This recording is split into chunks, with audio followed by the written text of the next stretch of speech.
Shalom, giving all praises, honor, and glory unto Yahweh Bahashem, Yahweh Shai Bahashem, Rachakodash. Double honors unto the elders and apostles of great millstone of well, and shalom unto the 144,000 elect men of the nation of Israel and the rest of the elect that are destined to be saved. I'm the brother Kalab, and I'm from the GMS UK London Forecasters Camp, coming back at you with another lesson to help edify those of which I spoke of.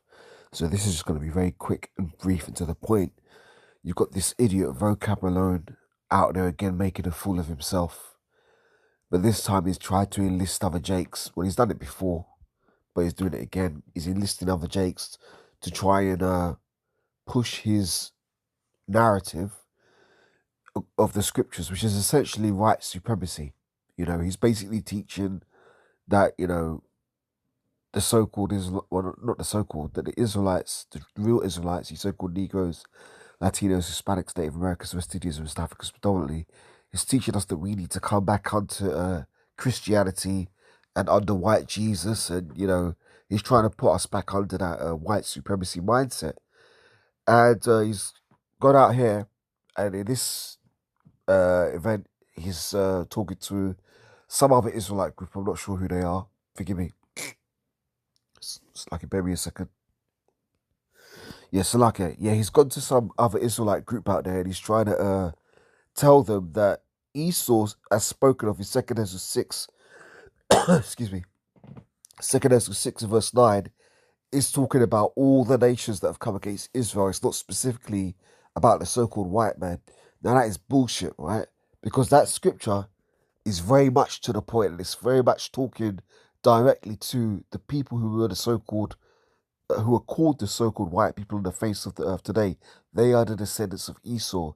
They are the descendants of Abraham, Isaac, and Esau. Esau being Jacob's twin brother. You can't get any more specific. So let me just play this madness and I'll get some scriptures to cut it. To refer to the enemy nations. And so when it says Jacob is the end of the world, in that, hold on, I'm almost done. In that context, my brother, Edom is used in relation to all the enemy nations. But you have to understand, see, you need more than King James to understand this. You actually kind of got to study historical context and Hebraic culture. Anybody take a Hebraic culture class? Anybody ever took everything you said is right. All praise to you. Now I got this video from the Elder Manasseh Akbar's channel, right? He's about to break it down and say how they're going off and talking shit, but I'm going to do a little response to this myself. So let's get into this precept. This is 2 Esdras 6 and verse 9.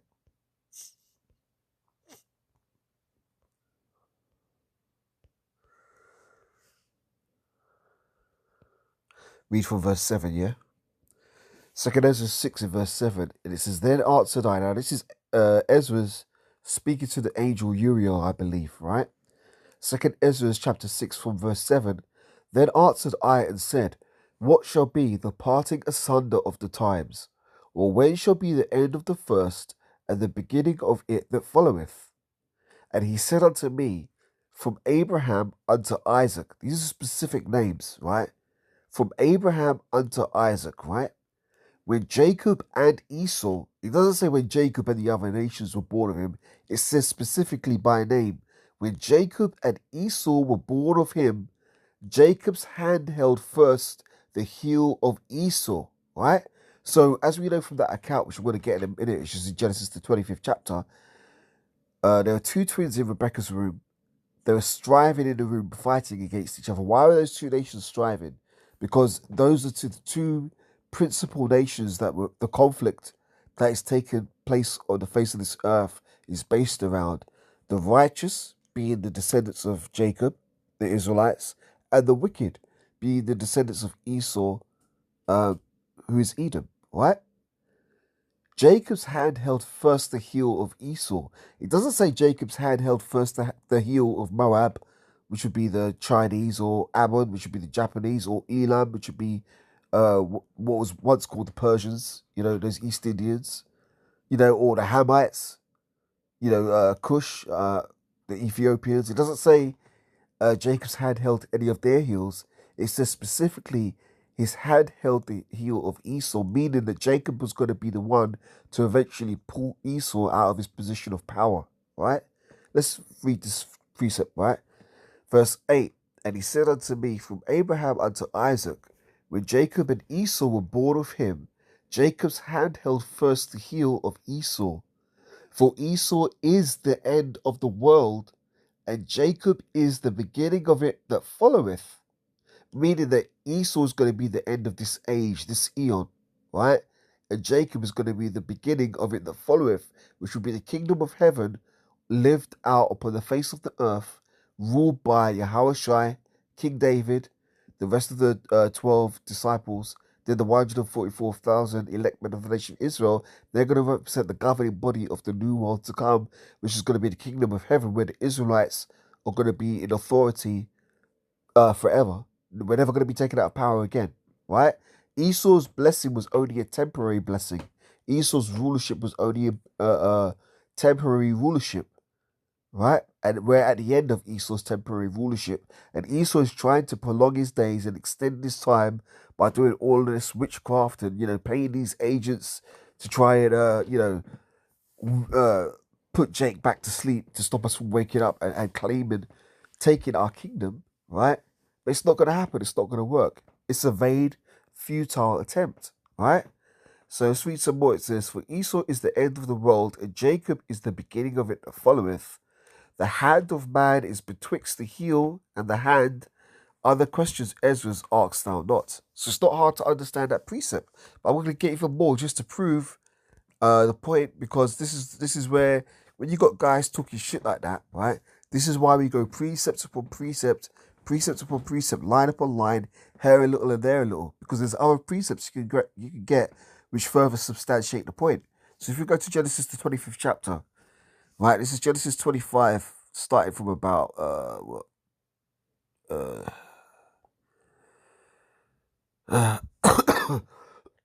excuse me, Genesis 25 from about verse 19. And these are the generations of Isaac. Isaac was Abraham's son. Abraham begat Isaac. And Isaac was 40 years old when he took Rebekah to wife, the daughter of Bethuel, the Syrian of Padanaram, the sister to Laban, the Syrian. And Isaac entreated the Lord Yahweh for his wife because she was barren. And the Lord Yahweh was entreated of him, and Rebekah his wife conceived. And the children struggled together within her, and she said, if it be so, why am I thus? And she went to inquire of the Lord, meaning that she went to see a prophet. And the prophet, and the Lord said unto her through the mouth of the prophet, 2 nations. See, it doesn't say 5, it doesn't say 10, it doesn't say 15, it says 2, right?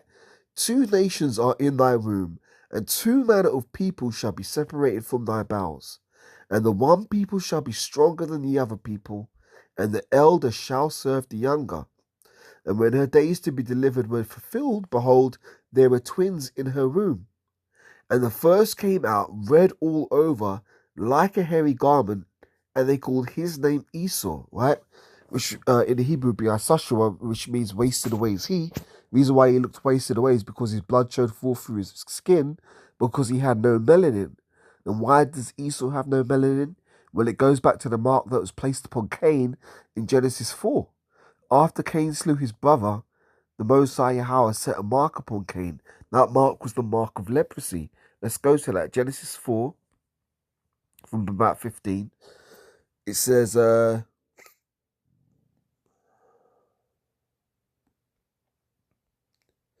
Genesis 4, starting from about verse 8. Now, this was Jacob and Esau in their previous incarnation, right? Abel was Jacob, Cain was Esau, right?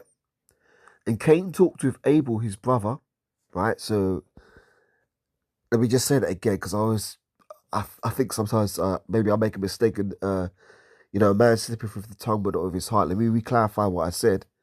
Cain was Esau and Abel is Jacob, right? Genesis 4 verse 8, and Cain talked with Abel his brother, and it came to pass that when they were in the field, that Cain rose up against Abel his brother and slew him. And the Lord Yahweh said unto Cain, where is Abel thy brother? And he said, I know not. Am I my brother's keeper? And he said, What hast thou done? The voice of thy brother's blood crieth unto me from the ground. And now thou art cursed from the earth, which hath opened her mouth to receive thy brother's blood from thy hand. When thou tillest the ground, it shall not henceforth yield unto thee her strength. A fugitive and a vagabond shalt thou be in the earth. Now, aren't these traits that follow the Edomites around on the earth to this day? Why is it Esau, when he does his farming, he has to use all these chemicals and toxic fertilizers and steroids and do all kind of genetic manipulation to try and make the fruit grow or to make the crops grow? Why does Esau do that shit? Well, guess what? Because going back to the curse that was placed upon him in Genesis 4, that's what it said. When thou tillest the ground, it shall not henceforth yield unto thee her strength. And also, why is it these Edomites are always trying to run around the world, hopping to this country, to that country, they never keep at home? Their dwelling place is Mount Seir, but they never keep at home. Just look at how they've they took over the Americas. Look how they tried to, take over places like South Africa. They went over to Australia. They went over to Australia. These Edomites have been all around the world, and they still continue to go all around the world, because the scriptures say he's a proud man, neither keepeth at home. Even in the next account in Genesis 25, it says Esau was a man of the field, meaning that he was always up in the world, traveling this place, that place, running around, Like, even to this day, these Edomites like to go places, but they ain't supposed to be, man. For example, trying to climb Mount Everest and shit like that. Why is Esau trying to climb Mount Everest? The nature of that place, just observing the nature of it, ain't no person supposed to be going up there. When you go higher up in altitude, the air becomes thinner. That's why sometimes these rich Edomites, when they go to try climb Mount Everest, they get something that's called altitude sickness if they don't climatize themselves properly to acclimate to those harsh conditions. Furthermore, a lot of them die freezing to death up there. A lot of people die trying to conquer Mount Everest, right? But that's the spirit of Esau. He likes to try and challenge the Most High, going to these places where men aren't really supposed to be, to prove that he's somehow superior to the Heavenly Father. That's Esau's spirit. Every nation has a set of characteristics, or you could say markers, that the Most High has placed upon them. And these are some of the markers on the Edomites I'm describing here. So it says, When thou tillest the ground, it shall not henceforth yield unto thee her strength. A fugitive and a vagabond shalt thou be in the earth. And Cain said unto the Lord, My punishment is greater than I can bear. Behold, thou hast driven me out this day from the face of the earth, and from thy face shall I be hid. And I shall be a fugitive and a vagabond in the earth. And it shall come to pass that everyone that findeth me shall slay me. And the Lord said unto him, Therefore whosoever slayeth Cain, vengeance shall be taken on him sevenfold. And the Lord set a mark upon Cain, lest any finding him should kill him. There you go. That mark was the mark of biblical leprosy. So when Cain came back in his reincarnation as Esau, he came out of his mother's womb, red all over, because his blood showed forth through his skin, and that was the mark, right? And the first came out red all over like a hairy garment, and they called his name Esau. And after that came his brother out, and his hand took hold on Esau's heel, and his name was called Jacob. And Isaac was 80 years old when she bare them. There you go. So it doesn't say Jacob grabbed anybody else's heel but Esau. Right? Now it says, And the boys grew, and Esau was a cunning hunter, a man of the field. There you go. That's a precept I was just mentioning. Esau was always traveling up in the world, going this place and that place to hunt this animal, hunt that animal, because as it says, he was a cunning hunter. Well, guess what? What do these Edomites love to do even to this day?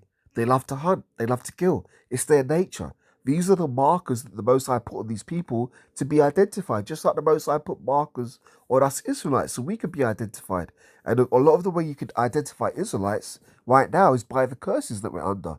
You read the curses of Deuteronomy chapter 28, and you ask yourself, who do these curses apply to the most? It's always the same people. It's always the same usual candidates. It's not the small hats, because those small hats never went into transatlantic slavery on ships, but we did. so-called Negroes, Latinos, Hispanics, Native Americans, West Indians, West Africans, predominantly, we were shipped all around the world in the slave trade, you know? So it says, what do I want to get now, right? I want to get the blessing, the blessing. 25? Yeah, there. Just 25. Is it 26? Must be 26. 27. Yeah, 27.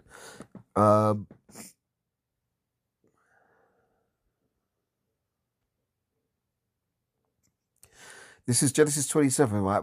When Jacob got the blessing. Genesis 27, verse 24. And he said, Art thou my very son Esau? And he said, I am.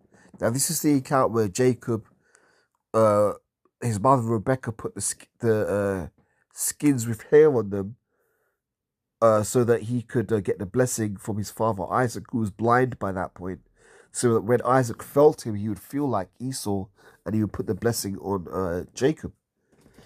And he said, Bring it near me, and I will eat of my son's venison, that my soul may bless thee. And he brought it near him, and he did eat, and he brought him wine, and he drank. And his father Isaac said unto him, Come near now, and kiss me, my son.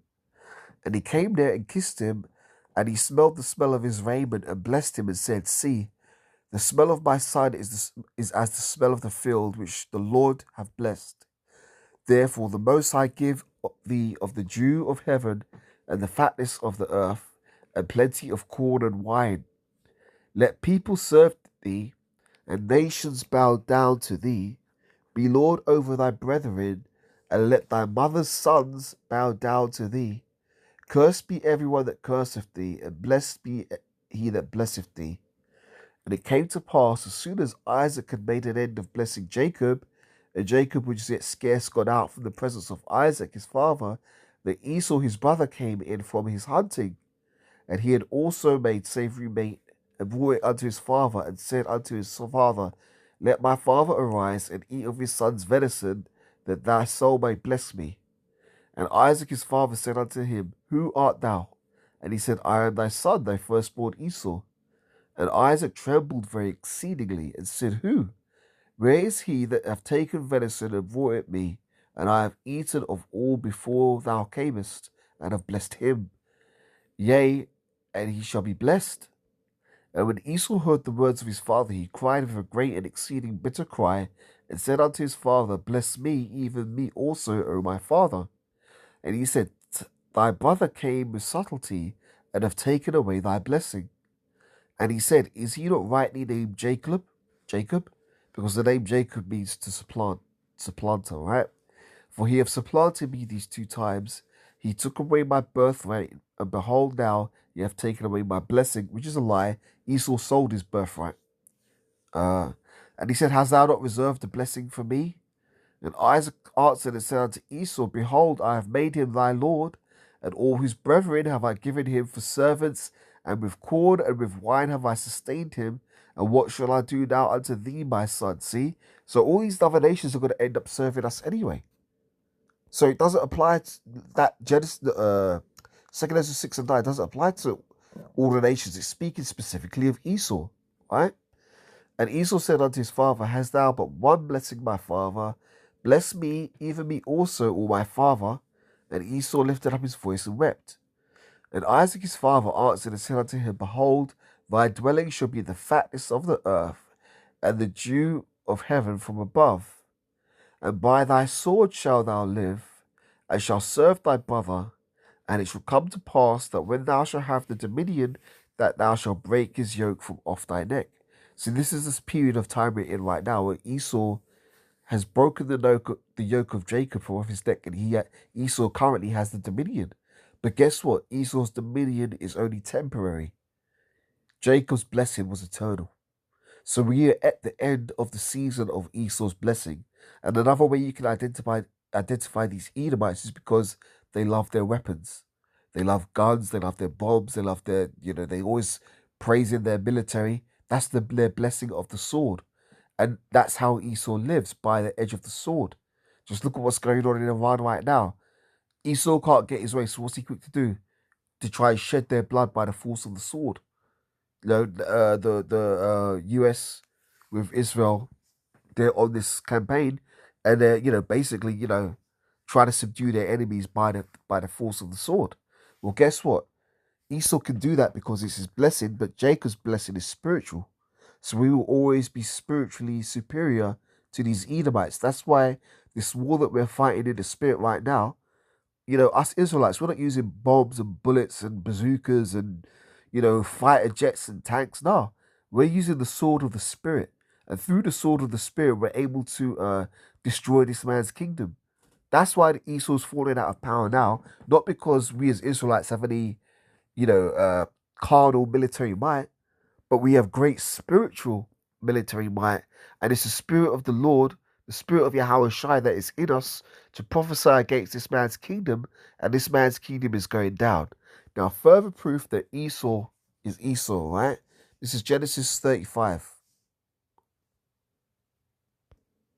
No, there's one more I want to get in Genesis 25 before I go there. Let's go back a second. Genesis 25. I missed it. Let's bring it out here. Genesis 25:34. Right. Genesis 25:27. And the boys grew, and Esau was a cunning hunter, a man of the field, and Jacob was a plain man dwelling in tents. And Isaac loved Esau because he did eat of his venison, but Rebekah loved Jacob. And forgive me, and Jacob sowed pottage, and Esau came in from the field, and he was faint.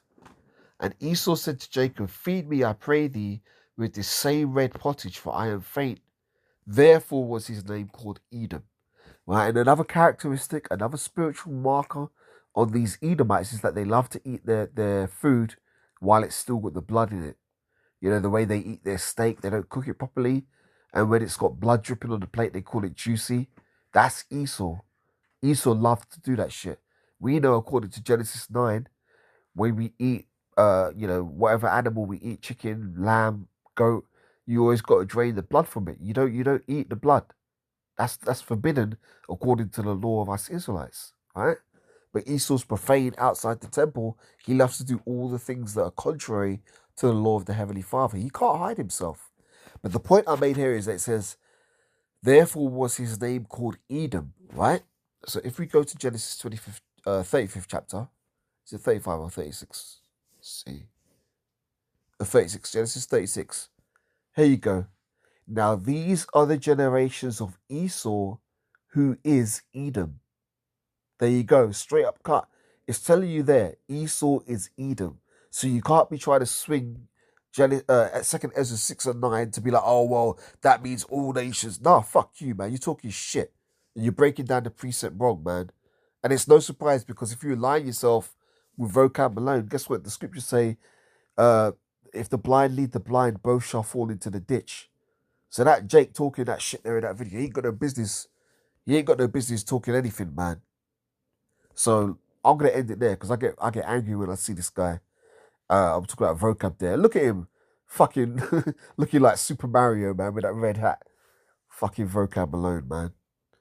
Yeah. So Lord willing, that's been edifying. Just bringing the truth out on this devil's ass again, right? So with that, I want to once again give all praises, honor, and glory be unto Yahweh, Bahashem, Yahweh Shai, Bahashem, Rachakodash, double honors unto the elders and apostles of Great Millstone who rule well, and Shalom unto the 144,000 elect men of the nation of Israel, and the rest of the elect that are destined to be saved. I'll catch you on the next lesson, Lord willing. Shalom for now.